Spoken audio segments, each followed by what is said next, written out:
안녕하십니까, 정인태입니다. 베트남 장기 밀매 조직원 8명 징역형.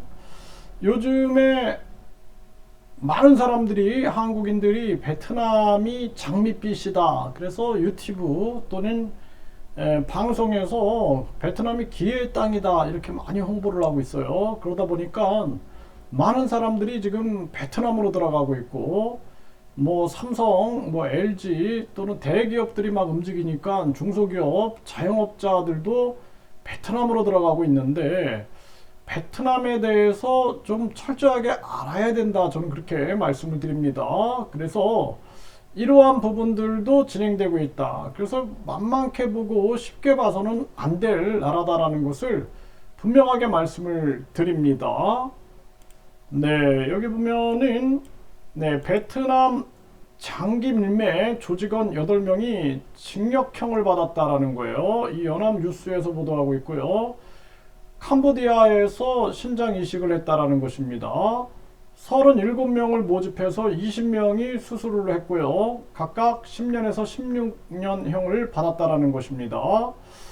네, 그래서 이 장기 밀매 희망자를 캄보디아를 보내서 불법으로 이식 수술을 했다라는 거고요.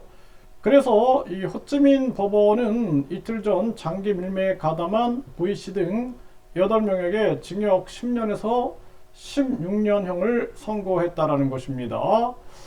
그래서 돈을 벌기 위해 신장을 팔려는 베트남인 37명을 캄보디아로 보내서 20명은 장기를 환자에게 이식해줬다라는 거예요. 이 과정에서 1억 5천만 동, 그러니까 약 829만 원을 벌었다라는 겁니다. 네, 그리고 나머지 7명도 각 4천만에서 1억 2천만 동, 네, 그러니까 한 600만 원 정도죠. 이 돈을 챙겼다라는 거예요. 600만 원에서 800만 원. 네, 주모자인 H씨는 약 7,700만 원 정도를 벌었다라는 것입니다. 네, 그런데 공안에 체포돼 조사를 받던 중에 숨졌다라는 거예요. 근데 이 14억 동, 그러니까 엄청난 돈입니다. 이 돈이면은 베트남은 7천만 원이다 그러면 1,000만 원이면은 1억 동이거든요. 2억 동. 네, 그렇기 때문에 7천만 원이면 굉장히 큰 돈이에요. 그래서 베트남 사람들이 뭐 예를 들어서 한 달 월급이 20만 원, 30만 원이다 그러면은 이거는 상상을 초월하는 돈입니다. 그래서 베트남 사람들이 한국에 와서 5천만 원을 벌고 돌아갔다 그러면은요, 그 동네에서 땅 사고 완전히 그 신분이 달라집니다. 그래서 이러한 부분들이 전개가 됐고, 공안에 체포돼서 조사를 받던 중 숨졌다, 이런 얘기를 하는데, 제가 이 베트남 같은 경우에는 제가 19년을 오가면서 활동을 했고, 이렇게 법인을 직접 설립해 가지고 이 법인 허가서, 이거 제가 보여드리는 것은 신뢰성을 드리기 위해서 보여드리는 거예요. 여기 정인태 나오죠. 네, 그래서 제가 이런 과정 속에서 이렇게 투자 비자도 받아서 활동을 했고, 이 베트남 법정에도 서봤어요. 그래서 베트남에서 이제 저를 살해하려고 했던 사람, 네, 사건이 터져가지고 이 법정에 설 때까지 경찰, 검찰, 판사 뭐 이런 과정을 다 거쳤는데 베트남이 범인을 잡았거든요. 저를 살해하려고 했던, 그리고 돈을 훔치고 이랬던 사람을 잡았는데, 근데 저한테 때리겠냐고 얘기를 하더라고요. 경찰들이 가서 잡아가지고 감옥에 가뒀는데 가서 때리겠냐고 얘기를 하더라고요. 그래서 나는 보고 싶지도 않다 이제 그랬는데, 그냥 잡아가지고 막 이렇게 때리나 봅니다. 그래서 뭐 경찰이 뭐 저한테 장난하는 게 아니겠죠. 때리고 싶으면 가서 때리라고 이런 얘기를 하더라고요. 그래서 아마 이 자백을 받아내는 과정이 이게 과연 투명할까라는 생각을 하게 돼요. 조사를 받던 중에 숨졌다라는 생각에 문득 그런 생각이 들었고요.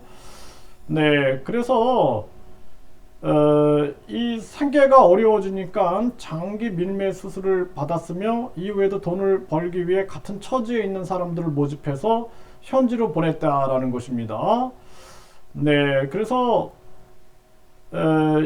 이 수술을 집도한 의사와 현지 연결책을 체포하기 위해 캄보디아 당국에 협조를 요청했다, 이렇게 얘기가 나오는데, 이 지금 베트남도 굉장한 자본주의예요. 자본주의. 돈입니다. 그래서 37명이 이 피해를 입었다, 이렇게 얘기를 하고 있는데, 이게 사실상 이 베트남은 이런 부분들이 전개가 될 수 있다라는 거예요. 그리고 그러니까 예를 들어서 사람들이 정말 순수하고 착한 사람도 많아요. 그런데 돈과 연루되면은 굉장히 무섭게 돌변할 수가 있습니다. 제가 이제 아까 제가 보여드렸지만, 제가 이렇게 법인을 설립해가지고 법인을 설립해서 이 투자 비자를 받았다. 그래서 3년짜리 투자 비자를 받고 정식으로 이렇게 투자 허가서를 받아가지고 이렇게 법인을 설립을 했는데, 여기 투자 허가서 나오죠. 네. 그런데도 불구하고 제가 이 과정을 잠깐 설명을 드리면요, 저를 변호사 사무실에서 자신이 이제 우리 함께 이렇게 저를 안내했던 사람이 이런 얘기를 하는 거예요. 이 투자 허가를 받는 과정에서 저한테 이 비자 사무실에서 일단은 제가 비즈니스 비자를 가지고 들어갔는데, 일단은 중국 국경을 넘어갔다 오면 30분이면 된다. 30분이면은 중국 국경을 넘어갔다 오면은 베트남 저기 라오카이라고 있어요. 북부 저 끝부분에 거기 가서 30분 동안만 넘어갔다 오면은, 그러면은 비자를 받을 수 있다. 이 3년 비자를 받을 수 있다라는 거예요. 저한테 그렇게 설명을 하는 거예요. 그래서 뭐 저는 이제 잘 모르잖아요. 모르니까 일단은 빨리 비자가 나와야 되니까, 아니면은 거주를 못 하니까, 이게 뭐 그렇게 그러냐, 뭐 베트남 내가 잘 모르지만 그렇다 하니까 알았다, 가자.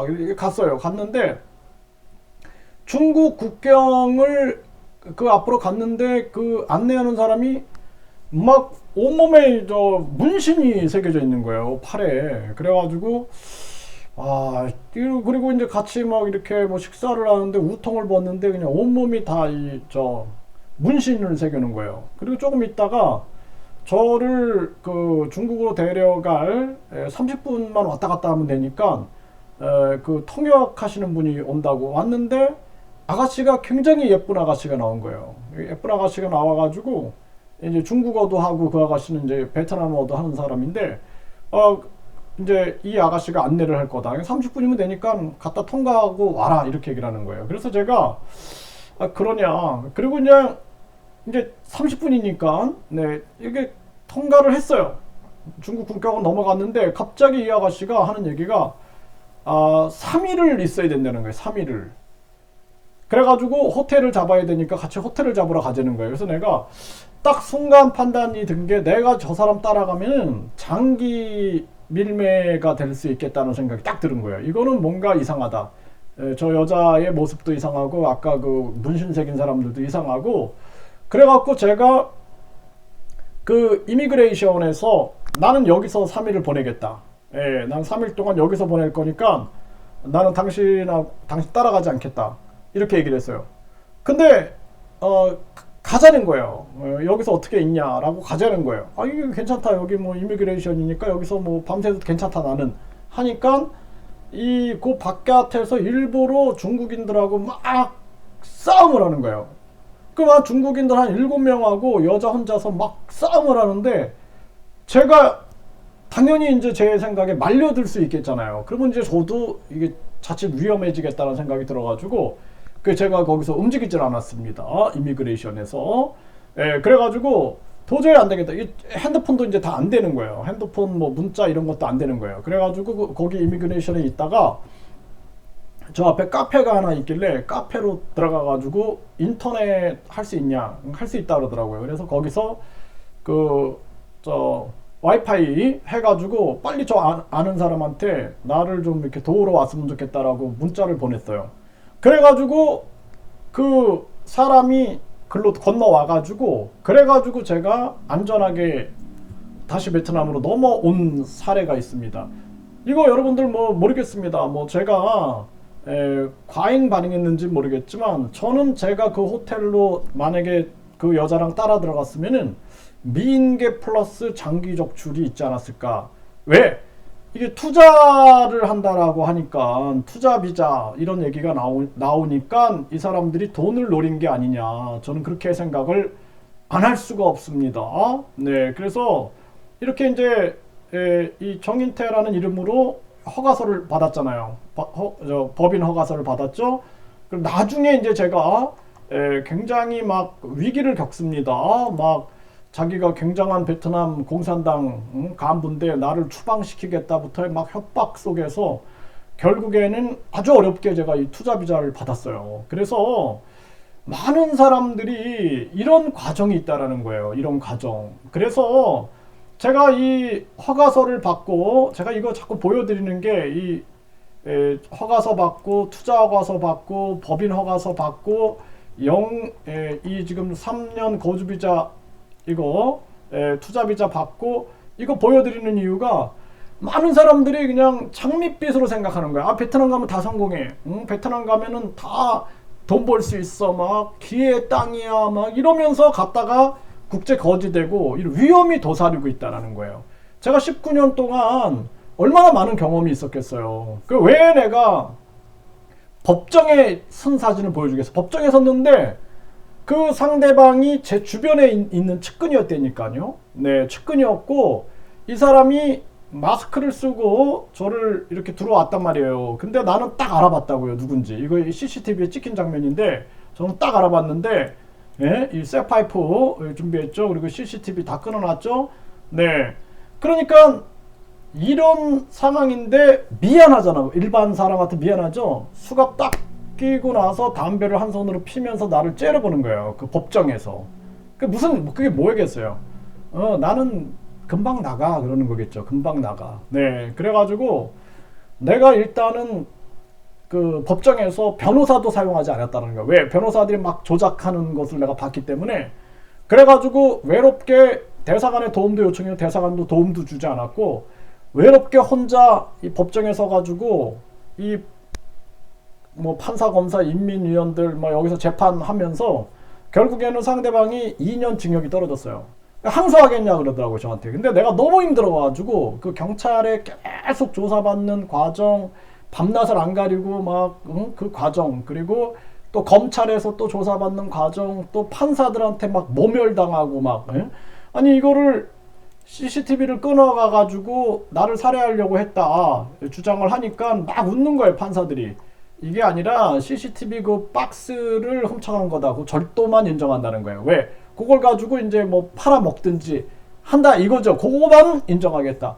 그래서 제가 기가 막혔습니다. 네, 그래서 그냥 내가 용서하겠다.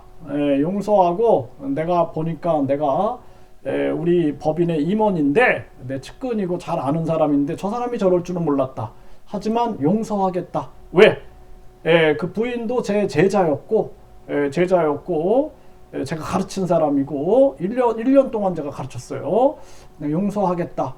그리고 나서 이 사람은 이제 금방 또 뭐 형기를 다 채우지 않고 풀려난 거죠. 그 저는 이런 걸 다 겪었기 때문에 여러분들이 베트남에 가가지고 뭐 범죄에 연루됐어. 뭐 대사관이 도와줄 거다? 대사관은 나는 외교부야 이렇게 얘기해요. 외교부야. 나는 외교부야. 나 경찰 아니야 이렇게 해버립니다. 나는 여기서 뭐 형사건 없어 이렇게 해버려요. 그러면 알아서 해야 되는 거 알아서 다. 근데 누굴 믿어? 통역사를 믿어? 변호사? 한국 변호사 데리고 가면 되죠. 한국 변호사 자격증 인정 안 해요. 이 사회주의 공산주의 국가에서. 그렇기 때문에 한국에서만 인정하는 거지. 그거 한국하고 뭐 다른 나라는 이제 협정돼 있는 나라는 인정하겠지만 베트남에서 인정 안 합니다. 그러니까 여러분들이 아무것도 모르고 그냥 베트남 가서 다 성공해 뭐 부자 돼 뭐 대박이 터졌어 이런 얘기만 갖고 들어갔다가는 큰 어려움이 닥칠 수 있다라는 것입니다.